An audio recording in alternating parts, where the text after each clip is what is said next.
Assalamu alaikum warahmatullahi wabarakatuh. Inú ọgbà ẹ̀wọ̀n tí àná òun náà la wà yìí, agbójẹ wá fún àwọn ọmọ ìyá wa tí wọ́n jẹ́ mùsùlùmí kí àwọn náà kúnlẹ̀ nípìn nínú Ramadan tí a wà yìí. Àwa kí àwọn tí wọ́n jẹ́ aláṣẹ nínú ọgbà ẹ̀wọ̀n yìí, àwọn náà lẹ́rí tí wọ́n wà pẹ̀lú wa yìí, pẹ̀lú ojúléṣẹ́ hadith tí wọ́n ràn wá lọ́wọ́ tí a fi débí fún àwọn ọmọ ìyá wa tí wọ́n ń gbààwẹ̀, tí wọ́n jẹ́ ẹlẹ́wọ̀n, tí wọ́n jẹ́ mùsùlùmí, tí wọ́n mọ ohun tó gbé wọn débẹ̀.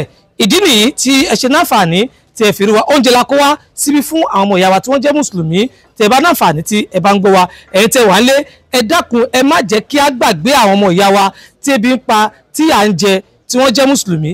Aujourd'hui, nous sommes à la prison civile d'Anera pour un don aux détenus musulmans et voilà, pour les accompagner dans l'accomplissement du Ramadan. Je pense que c'est un appel à toute personne de pouvoir faire ce geste-là afin de pouvoir accompagner nos frères pendant le mois de Ramadan aussi, afin de pouvoir maintenir cette non-pratique dans les prisons.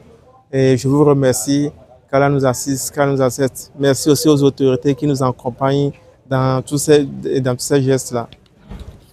Ẹ ṣeun, a dúpẹ́ o. Merci beaucoup.